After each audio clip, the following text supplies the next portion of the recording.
Olá, amigos e amigas. Estamos iniciando o nosso Economia e Desenvolvimento desta semana. Primeira gravação do mês de julho, ou seja, já no segundo semestre de 2020. Uma semana aí que teve temporais, o frio chegando, enfim. Vilmar Govinates, como é que tu estás, meu amigo? Eu estou bem. Chegando o inverno, a gente tem que se agasalhar um pouco porque tem que se resguardar, né? E a região sul do Brasil foi muito afetada em relação a esses temporais. Eu fiquei preocupado, Vilmar, porque passaram na internet aí, sabe que a internet hoje acelera as coisas, né? Que o temporal da semana passada havia levado Beira-Rio. Tu já pensou, cara? Eu fiquei preocupado com os colorados. É que deu uma, como é que se diz? Deu um problema eólico no Beira-Rio. Eólico, e girou, disse que estava indo pela Lagoa dos Patos. Tá mais ia chegar no mar do que nunca. Não, mas aqui, ó, tu vê, olha como são, o que é conspiração, né, esportiva.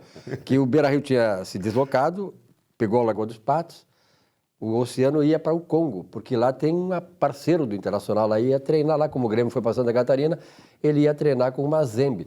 Eu realmente achei legal esse troço, né? Diz que é um desbunde, né? Mas estamos começando o nosso programa, na verdade, gravando pela primeira vez agora em julho, já no segundo semestre, esperando, claro, né, que as coisas voltem ao normal. Esse troço de novo normal, nós queremos que volte ao normal, que nós tenhamos a condição de fazer as coisas que já fazíamos, claro, com todos os cuidados, e tendo uma visão mais clara do que é o valor da vida, né? A vida não é só trabalho, a vida não é só dinheiro, a vida é o compartilhamento, a vida é a família, a vida são os amigos, é a gente ter o gosto de viver, de compartilhar com as pessoas, como nós temos aqui nesse grupo maravilhoso, né? Que nós formamos aqui no nosso Economia e Desenvolvimento há 20 anos no ar. Bom, e para começar o programa de hoje, como sempre, vamos ao espaço conversando sobre contabilidade.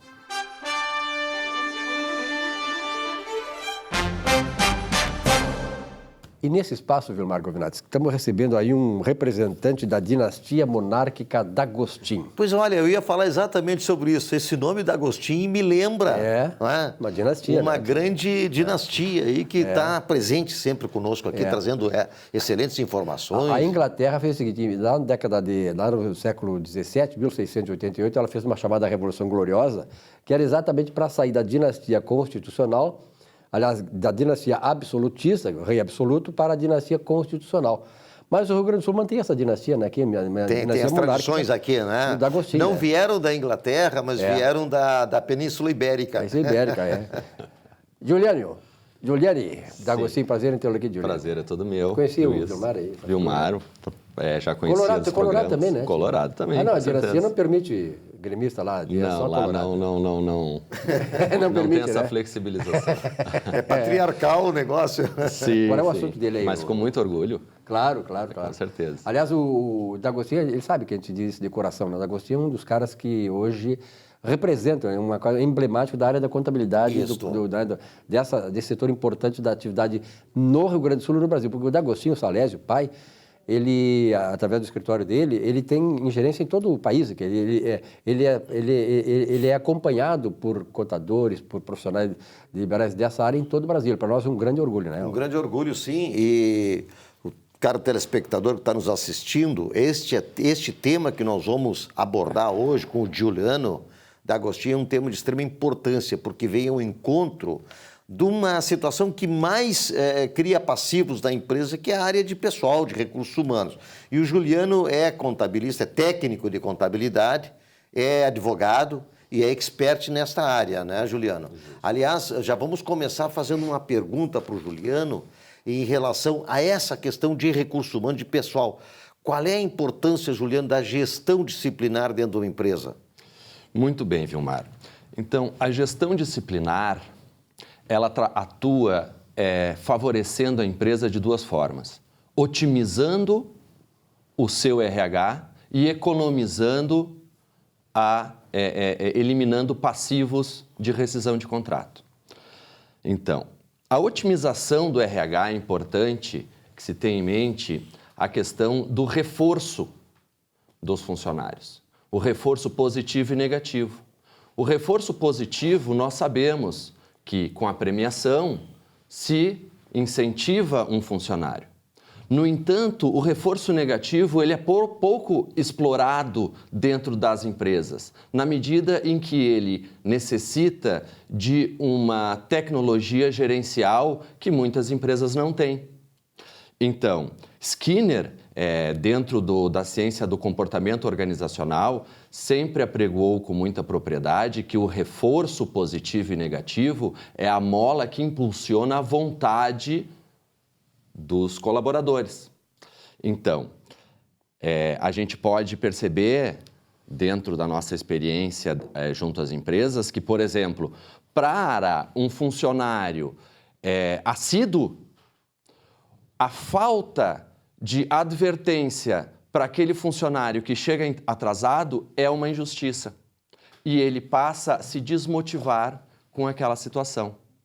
Então, afora o aspecto da motivação que a gestão disciplinar fornece para a empresa, também a economia. Na medida em que grande parte das verbas rescisórias são pagas de forma desnecessária. Por quê? Porque, como todo o contrato de trabalho, ele penaliza quem dá causa para o seu término. E como o empresário, por falta de tecnologia gerencial, como o empresário não aplica justa causa, na medida em que ele não possui a documentação do seu direito, ele faz o mais simples, que é a demissão sem justa causa. Outra coisa que colabora para a mitigação desse exercício do direito empresarial é o mito da justiça do trabalho, de que toda justa causa é revertida na justiça do trabalho. Isso não é verdade. Por quê? Porque a ocupação do posto de trabalho tem que ser ótima, na medida em que há diversos cidadãos que não possuem essa oportunidade esperando para tê-la e para exercê-la de forma exemplar. Ou seja, quem não possui assiduidade, quem é desidioso, quem é insubordinado, não pode estar ocupando um posto de trabalho que deveria ser ocupado de forma ótima. Então, tanto na otimização da empresa, quanto na economia, na gestão de pessoal, a gestão disciplinar é fundamental. De que forma? Advertindo quando um funcionário chega atrasado ou é insubordinado, demitindo por justa causa quando ele agride um colaborador ou mesmo um sócio ou um cliente. Então, diversas causas para encerramento do contrato de trabalho não são reduzidas a termo. E com isso o empresário acaba ele pagando pela falta de colaboração do seu funcionário com ele mesmo.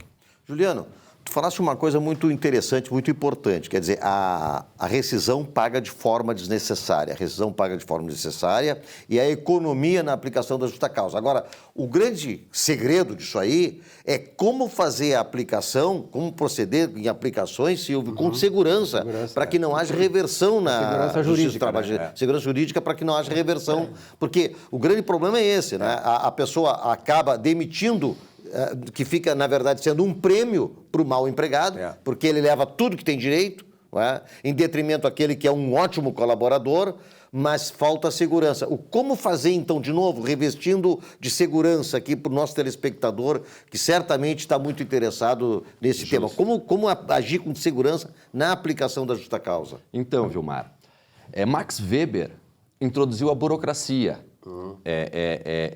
dissertou sobre a burocracia. E a burocracia para que serve?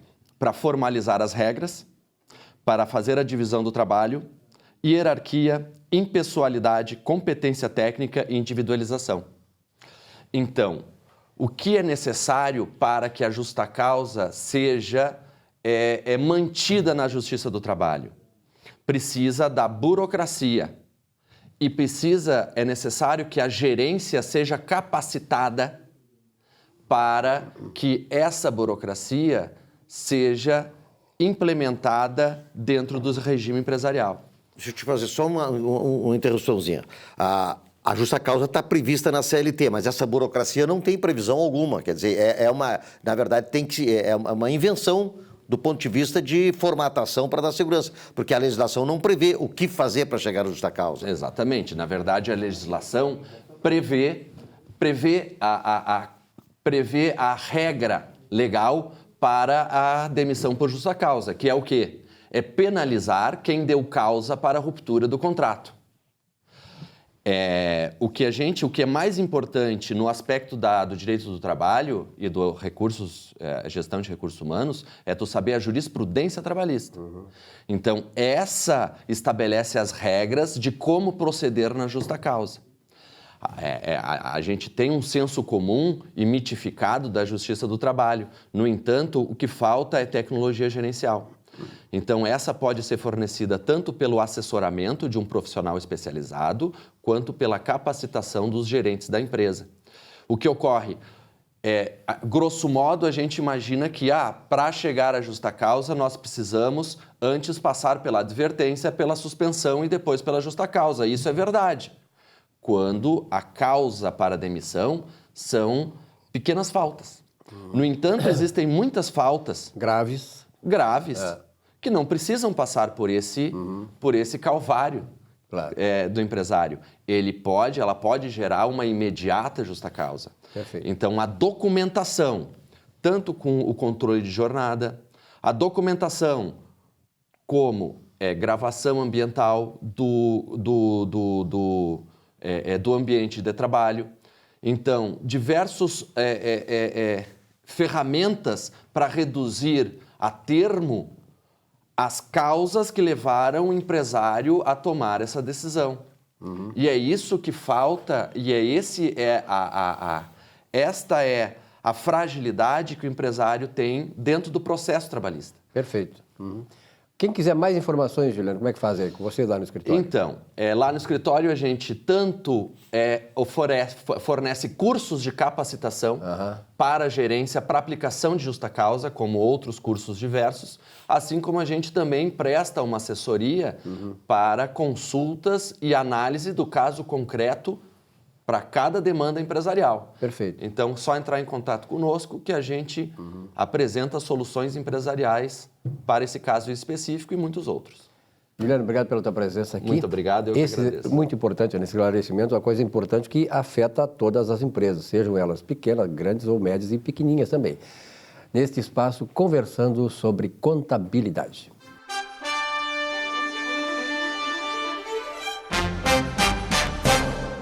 Olá, vivemos sob o jugo de leis. Temos as leis dos homens, é claro, e outras duas, as da natureza e as espirituais. Enquanto é falha a lei humana, as demais são implacáveis. Quando as desafiamos, pagaremos o preço. Por exemplo, se você teme ser atingido por uma ou várias enfermidades e fixa seu pensamento nisso, é o que acabará obtendo. Não há como fugir desta lei espiritual. É o caso do Covid-19. Respeite, cuide-se, mas jamais alimente medo dela. E siga adiante e boa semana.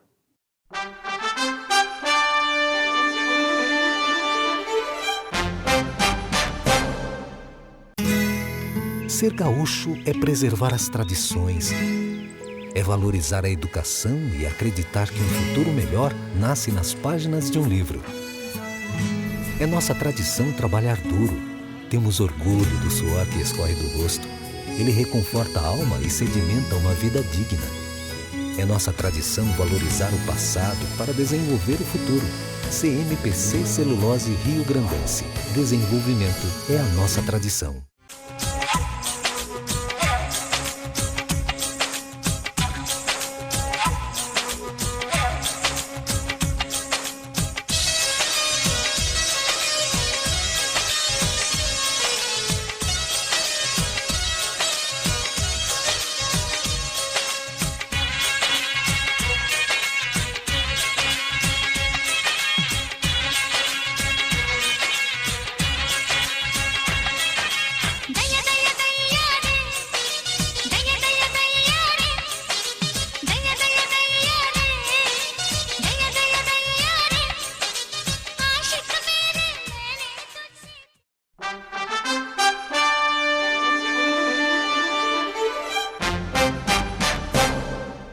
Olá a todos, essa semana eu quero falar sobre o medo da crítica. A crítica para os gregos significa a arte de julgar. Logo, o medo da crítica advém do medo de ser julgado. Mais comum do que se possa imaginar, tem o poder de roubar a iniciativa. a imaginação e a autossuficiência. Seus efeitos são fatais para a realização pessoal. Quem tem medo da crítica tem complexo de inferioridade, tem medo de expressar opiniões e a falta de confiança nas próprias ideias. O medo de ser criticado é oriundo de quem tem por hábito julgar o que as pessoas pensam, fazem ou dizem. Faz com que as pessoas fiquem escondidas para não serem notadas e não serem julgadas na mesma ferenidade com que julgam. Quem tem medo da crítica adoece de preocupação com o que os outros pensam dele. Até a próxima semana. Muito bem, nesse espaço do Economia e Desenvolvimento, vamos salientar aqui a Coperpu, a Cooperativa de Crédito Cooperativo para Municipários, sede própria na Alberto Bins 325, nono andar. O telefone da Coperpu é 3284-2600. Aliás, Vilmar Govinades, Sim. a Coperpu está fazendo 20 anos que é também o tempo, né, de criação deste programa Economia e Desenvolvimento, que começou lá atrás como Panorama. Nasceram juntos. Nascemos juntos. E aqui o Túlio Vieira. Túlio. São gêmeos? Pois é, que legal, a coincidência é legal, né? É muito bom. Foi fundado em 9 de junho 9 de junho. 2000. 9 de junho. Então, fechamos agora nesse mês de junho, 20 anos. Há um mês, menos de um mês atrás, junho, né? 9 de Exato. junho. Essa semana agora. Essa semana. Não, mas de junho? De Nós estamos junho. em julho. Estamos em julho. Foi o mês passado. Porque hoje é dia 2, já passamos da metade do ano. Isso anda que é uma beleza. Mas, graças a Deus, estamos bem, sentindo os efeitos da Covid. Covid-19. Desse vírus danado aí, que eu até procuro evitar dizer o nome, porque me irrita isso aí. Então, eu acho que, para nós, que estamos comemorando esses 20 anos, esse pedaço que nós estamos passando é muito, muito sensível, né? Dói muito, porque nós gostaríamos de estar aí fazendo uma grande festa pelos 20 anos, e, no entanto, a gente ficou apenas com as propagandazinhas dos 20 anos, né? Mas aí tem uma coisa, né, Túlio? O ano que vem, 21 anos, a maioridade. É a maioridade. Vamos comemorar a maioridade da Coperpu o ano que vem, claro, com certeza. Sem Covid, sem essa porcaria tudo aí, né? Porcaria nenhuma, exatamente. Uma vida normal e tal, e tocando ficha. Mas a cooperativa, ela, apesar de todos esses problemas, ela continua firme, né? E dando o apoio necessário a todos os funcionários municipais. E temos o reconhecimento da população municipária, né? De que a cooperativa está em pleno uso dos funcionários. Os seus associados aumentam diariamente, estamos recebendo associados novos da prefeitura, estão começando a conhecer a Coperpu, porque até então, apesar dos 20 anos, a Coperpu estava meio assim, andando. E agora não, agora a gente está botando a Coperpu para fora, mostrando para os funcionários municipais que a Coperpu é do município, é dos municipários, né? E que a gente está ali para ajudar os funcionários municipais. E de tudo e de qualquer forma. Tanto que, principalmente nessa parte da pandemia aí, nós temos dado bastante auxílio. Na verdade, né, Túlio, independente da pandemia ou não, uma cooperativa como a Coperpu, Gilmar, ela tem empréstimos favorecidos para os funcionários, ela dá consultoria jurídica gratuita. Exato. E aquele amparo todo, né, que a congregação, por exemplo, uma igreja, a coisa mais importante é a congregação dos fiéis de uma igreja, assim como é numa empresa. E numa instituição cooperativa dessas, né, que não visa o lucro, mas apenas a manutenção dos serviços, para prestar um serviço mais barato, mas também eficiente para os seus associados, ela vive também da congregação. Ela vive da congregação e eu entendo, Silvio, que neste momento é justamente um momento mais crítico, um momento de maior necessidade, é o momento onde a cooperativa está mais indo ao encontro, mais próximo dos seus... Porque eu estava prestando atenção, estava falando, aumentando o número de associados, significa que justamente a cooperativa, num momento de crise, ela mostra a importância que tem. Isso deve ter um significado especial, né, Túlio, em relação ao teu trabalho, ao trabalho de toda a equipe que a gente conhece lá, que é muito bom. Com certeza, nós estamos aí com os funcionários trabalhando exatamente nessa divulgação do auxílio que nós podemos dar nesse momento difícil que todos nós estamos passando, né?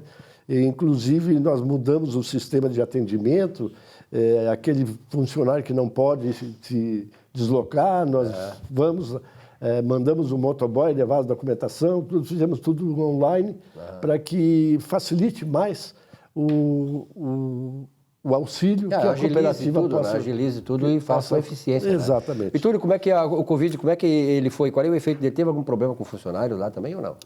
Não, graças a Deus, a nossa cooperativa não temos, nós temos um cuidado máximo possível, né? Inclusive, para os funcionários que se deslocam para a cooperativa, a gente marca horários, né? Via telefone, via e-mail, e para distanciar um pouco mais, para não haver aquela aglomeração. Isso que é uma coisa inteligente, que muitos governantes não sabem fazer, não souberam fazer, né? Quer dizer, a questão não é de tu confinar as pessoas, que dá mais problema. Exato. Né? Está provado isso. Por que o judiciário tira os presos que estão confinados? Porque o confinamento vai espalhar muito mais. Pois é. Vai multiplicar, não é isso? A gente então é fala inteligente que vocês fazem lá. Exato. A gente fala justamente disso. A gente, de certa forma, critica o judiciário, que tirou os presos da cadeia e colocou na rua, vamos dizer assim, colocou na rua para ir para a casa dele. A gente fala assim, normalmente, fala né, no genérico, colocou na rua. E os governantes, muitos ao contrário, fazem esse tiro da rua e colocam no confinamento. Quer dizer, são dois viés totalmente diferentes, né? Exato. Mas e a questão da pandemia, etc., essa questão toda de recursos menores, etc., tem trazido problemas de inadimplência para a cooperativa, Túlio? Pouco, mas tem. Poucos. E então, aquele associado que está com problemas de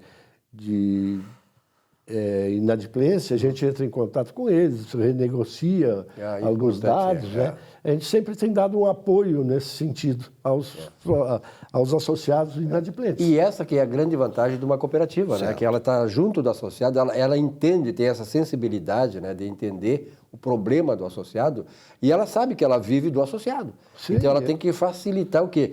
Que o associado sobreviva e volte a ter as condições normais. Exatamente. Eu tenho dito aos nossos associados lá que todo aquele prédio que nós conseguimos comprar agora o ano passado, cada um deles tem um pedacinho daquilo ali. Claro, né? claro. Cada um deles tem uma parte daquela, de toda a estrutura da cooperativa. Cada um tem o seu tijolinho lá, né?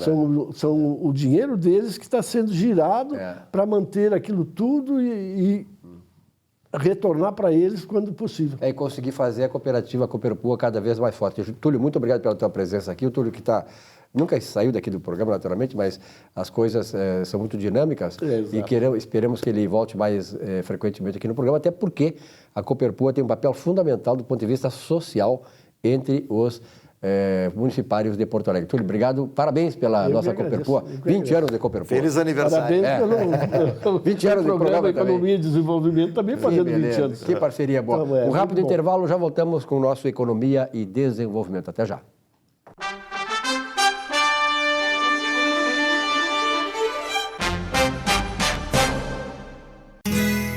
Ser gaúcho é preservar as tradições, é valorizar a educação e acreditar que um futuro melhor nasce nas páginas de um livro.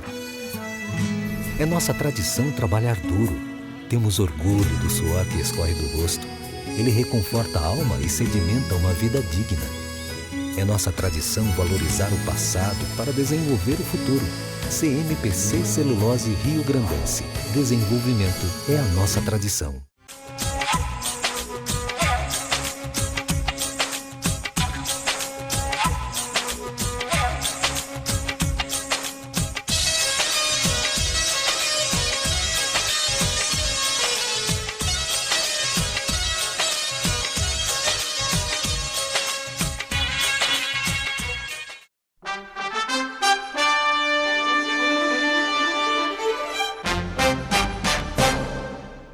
Estelionato significa obter vantagem ilícita mediante fraude. É o artigo 171, com pena de 1 a 5 anos de cadeia. Pois foi justamente isto que cerca de 620 mil brasileiros maus caráter fizeram com relação ao abono emergencial que o governo disponibilizou nesse momento. Destes, 236 mil são empresários, 18.500 têm renda superior ao máximo permitido. 7.046 cumprem penas penitenciárias. 17 mil são falecidos. E aí segue a lista. Esqueci, 13 mil são servidores públicos. Na cadeia, não adianta colocar os sem vergonha. Vão sair piores do que entraram e também não tem lugar para tanto canalha. Acredito que devolver, talvez, 30 vezes o valor em cestas básicas e perder a primariedade seriam boas penas alternativas. Talvez aprendam a andar na linha, tentem ser honestos, aprendam a ser honestos. O valor surrupiado é superior a R$1 bilhão só na primeira parcela. Vou te dizer o que significa isso em números práticos. O que se pode fazer com 1 bilhão? Pode-se fazer 14 milhões de testes para detecção do corona. Pode-se criar 2.400 novos leitos de UTI com todas as despesas pagas por 90 dias. Adquirir 25 milhões de cestas básicas, 270 milhões de quilos de arroz ou 125 milhões de quilos de feijão a preço do supermercado. 125 milhões de feijão, de toneladas de feijão, é 1/3 da produção nacional. É ou não é de colocar na cadeia esse bando de aproveitadores sem vergonha? Resta de saber se o governo terá competência e vontade para fazer o que deve ser feito. Desculpa pelo desabafo, mas estava entalado na garganta. Uma boa semana a todos.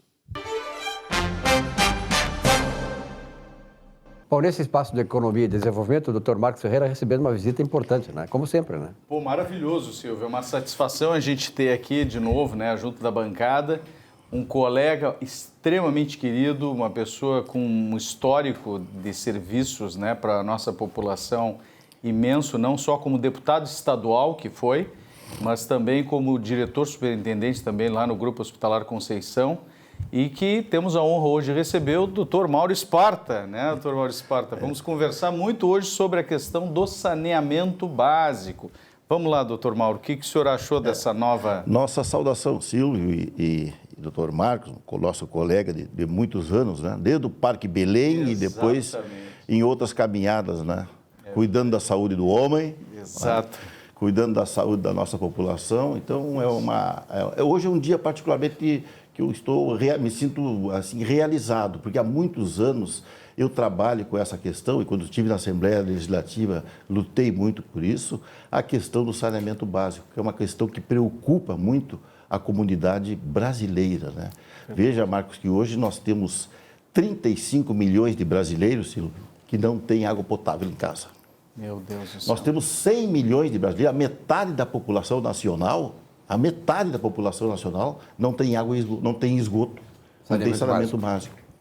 Então, ontem foi aprovado no Congresso, no Senado, né, uma moção que está chegando agora à votação na Câmara para, enfim, nós destravarmos essa questão do saneamento básico. Serão investidos até o ano de 2033, né, e esse trabalho foi feito com um apoio muito forte do ministro Guedes, viu? Foi importante do ministro Guedes, da Economia. 700 bilhões vão ser investidos no Brasil, no sentido de nós termos, até o ano de 2033, 99% de cobertura na área de água potável nas nossas residências e 90% no saneamento básico, em esgoto, em saneamento básico. Então, isso é muito importante. Isso vai, primeiro, injetar esse recurso todo na economia. É verdade. Né? E o processo vai ser um processo licitatório, onde empresas públicas podem entrar e empresas privadas também. Claro que com metas e com objetivos e com o controle da União, para que realmente se efetive esses benefícios, essas ações que são necessárias.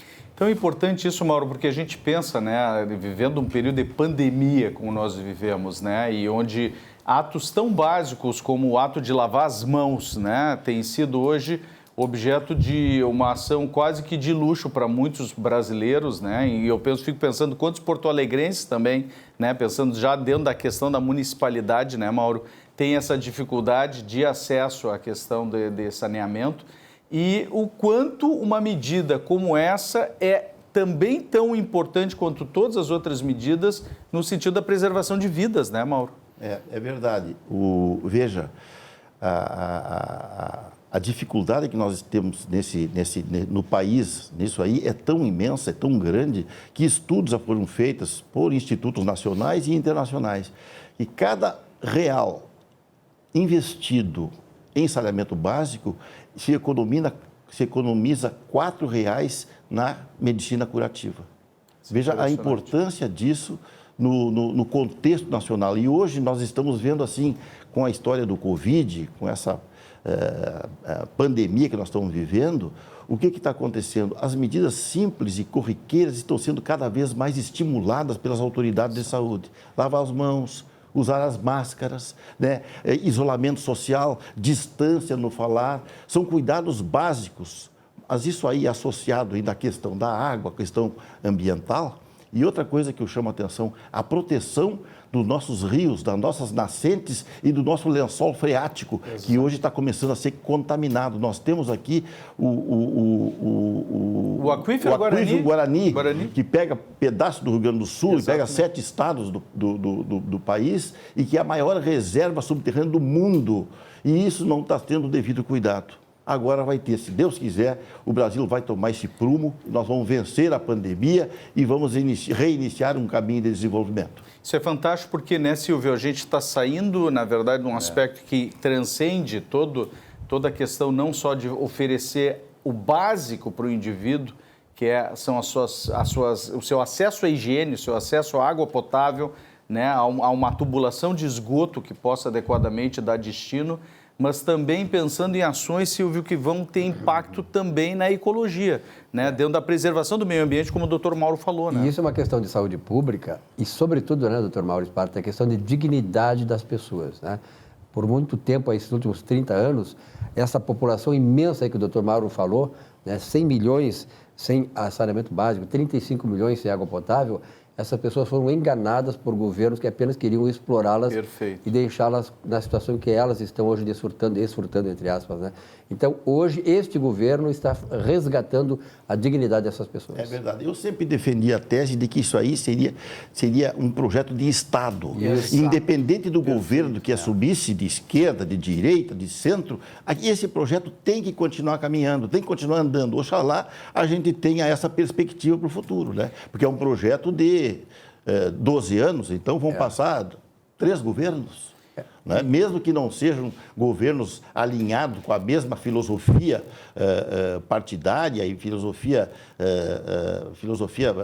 política, eles têm que continuar fazendo esse trabalho, porque é uma política de Estado. É assim que é feito no primeiro mundo. E é assim que nós temos que fazer aqui. Tem pilares que não podem ser mexidos, precisam ser continuados, independente de quem está no poder.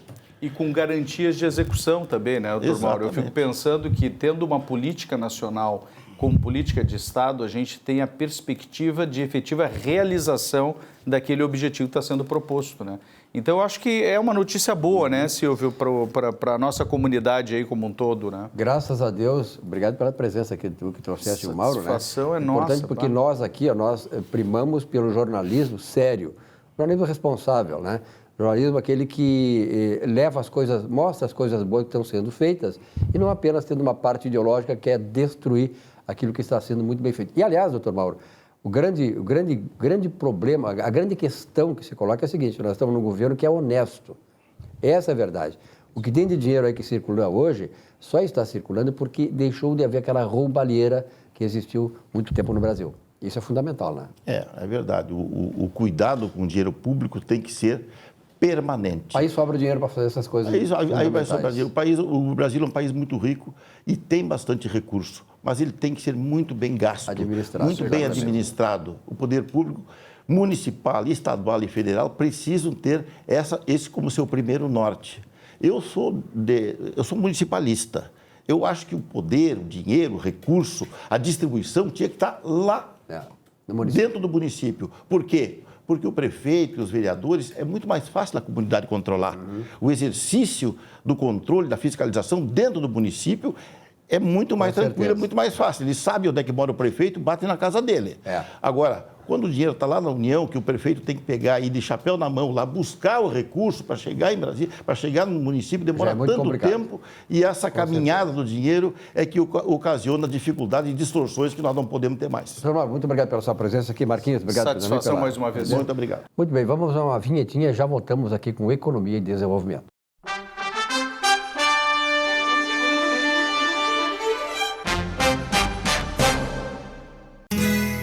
Ser gaúcho é preservar as tradições, é valorizar a educação e acreditar que um futuro melhor nasce nas páginas de um livro. É nossa tradição trabalhar duro. Temos orgulho do suor que escorre do rosto. Ele reconforta a alma e sedimenta uma vida digna. É nossa tradição valorizar o passado para desenvolver o futuro. CMPC Celulose Rio Grandense. Desenvolvimento é a nossa tradição.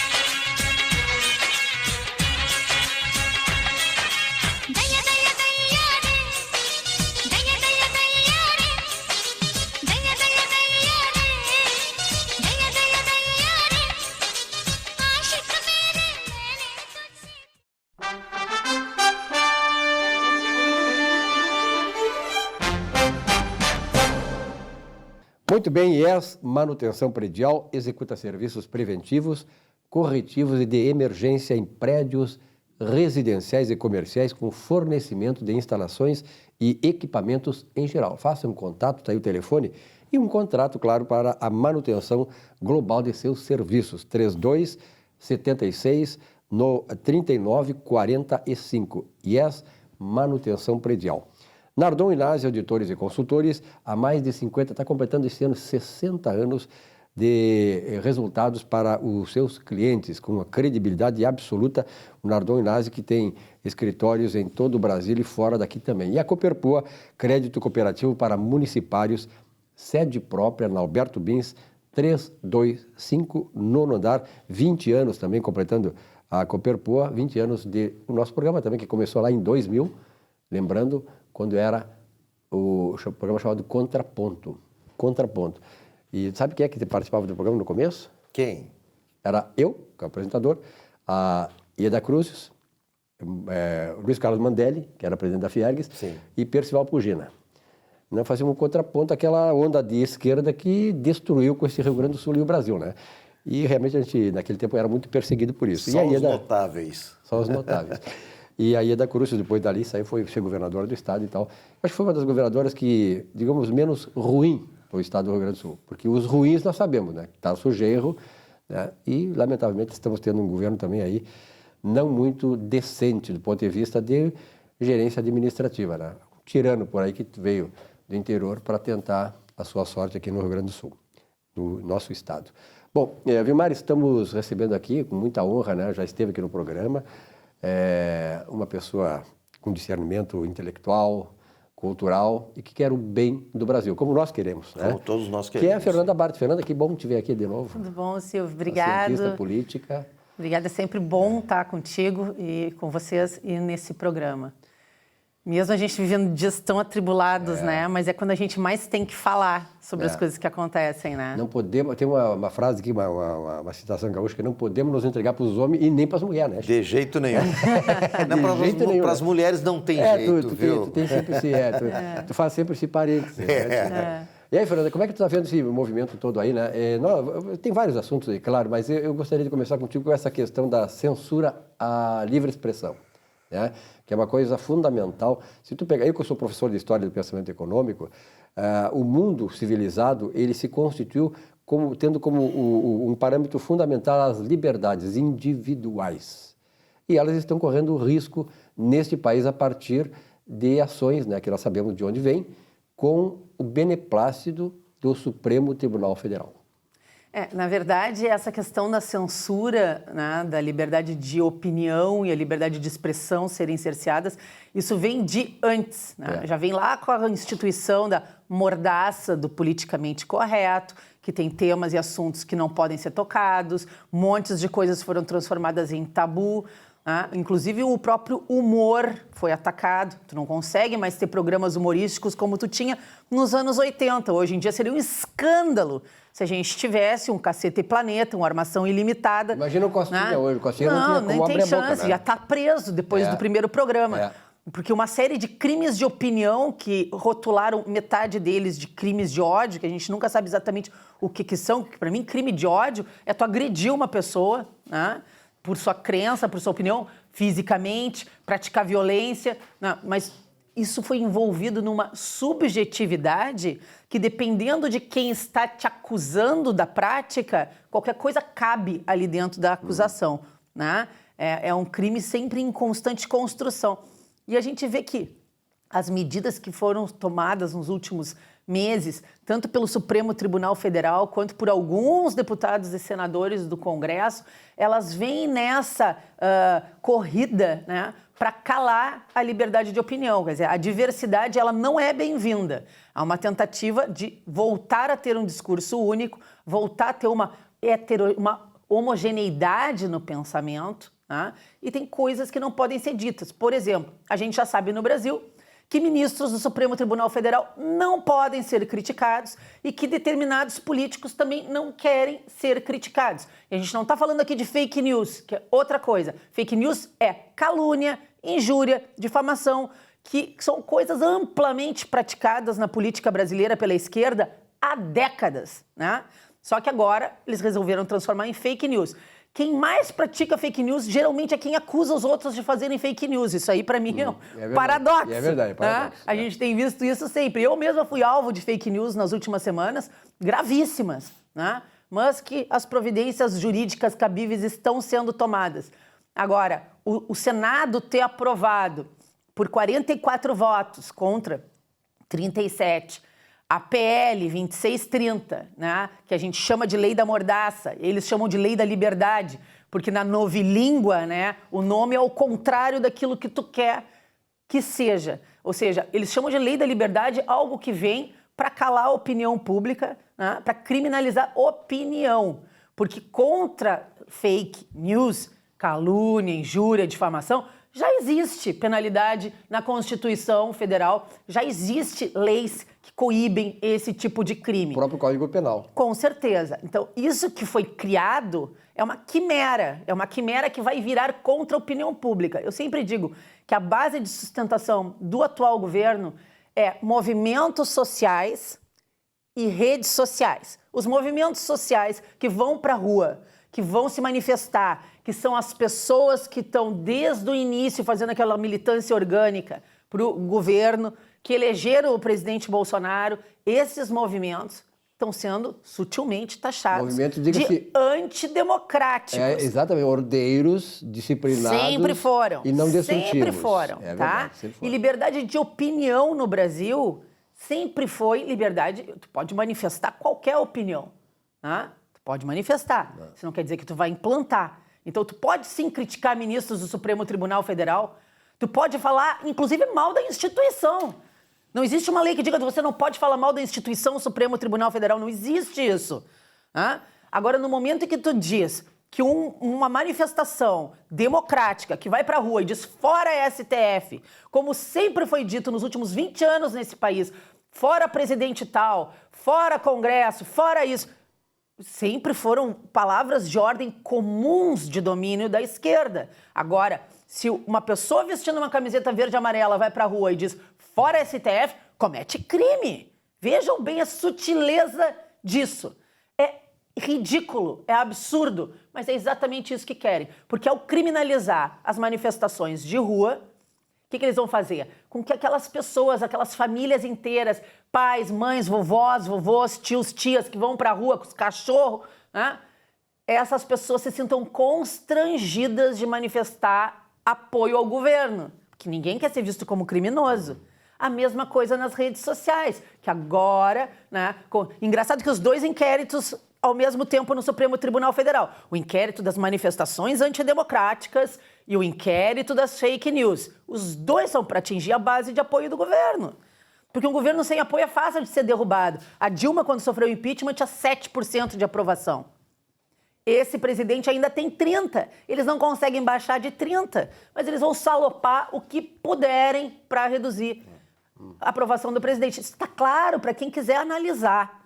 Está muito claro. Isso é preocupante, Silvio. Fernanda, a gente que já vem de uma geração anterior, a gente aprendeu muito em casa que sempre tem que falar a verdade, nunca mentir, não é? E isso é uma coisa que, pelo que está se vendo agora, está se revelando em todas essas matérias aí que estão sendo, enfim, discutidas e aprovadas. Ao que me parece, eu não sei qual é a tua opinião, Fernanda, em relação a isso, mas ao que me parece que está dizendo o seguinte, olha, não diga mais a verdade, não seja honesto, não fale o que pense. Dê uma maquiada e vá para o lado da mentira. É isso mais ou menos que te parece? É uma realidade distópica, que nem 1984 do Orwell. É crime de pensamento. Né? Você pensa uma coisa e já está criminalizado. É mais ou menos como o ministro Alexandre de Moraes fez quando proibiu a nomeação do Ramagem para a Polícia Federal, porque ele acreditava, é como se o Bolsonaro cometesse um pré-crime, que aquela nomeação poderia levar o presidente a fazer algo que fosse criminoso. Porque era amigo, porque era das relações. Não, isso é ficção científica, isso não Agora, existe. todos os ministros do STF que eram das relações do PT, do PCC e não chegam mais, isso não tem problema nenhum. Nomeados politicamente, sempre foram. Mas agora, voltando aqui para o nosso ponto, não pode passar essa PL 2630 na Câmara de Deputados. Não pode. Tá? É um projeto completamente absurdo. Inclusive, as próprias redes sociais já disseram que, se for aprovado, vai inviabilizar a existência das redes sociais no Brasil, porque cria uma série de questões que são impossíveis de serem cumpridas. E o pior, joga o poder de censura de tudo que a gente publicar nas redes sociais para as mãos das agências de fact-checking, que, até onde eu sei, hoje são todas dominadas por pensadores e jornalistas de esquerda. Né? Ou seja, eles leem o que tu escreveste, eles reescrevem com a verdade, é um ministério da verdade.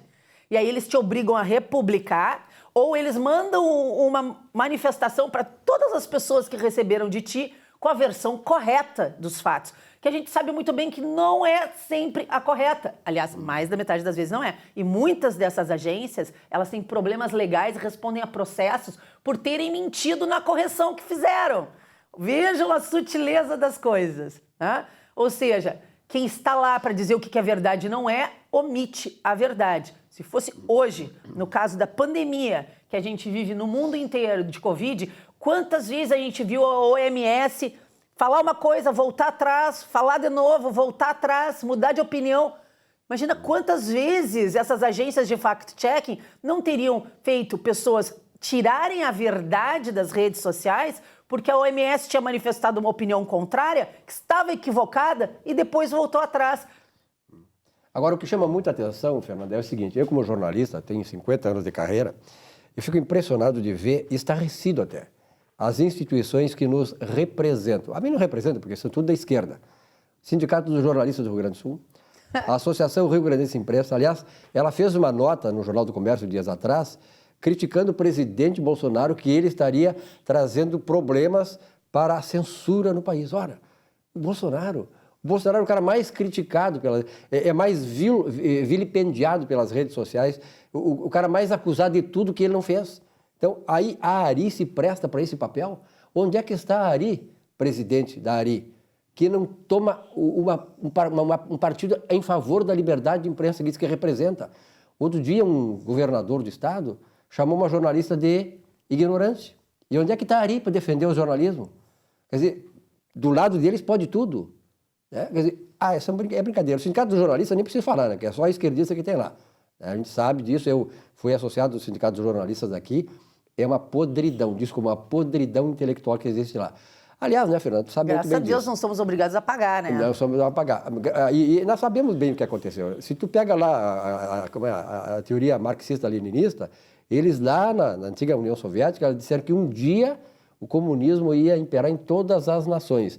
E o Lenin criou uma cartilha que ele denominava o seguinte, que eles iriam ocupar os chamados espaços vazios, espaços vitais, que eles chamavam, dentro do ventre das democracias ocidentais, para destruir as instituições, estão fazendo isso no Brasil, destruir o capitalismo e implantar o comunismo. É o que está acontecendo no Brasil. Com certeza. O PT fez isso aqui, instrumentalizou todas as instituições, os ministros do STF, a maioria deles são de esquerda, e aí é um inferno.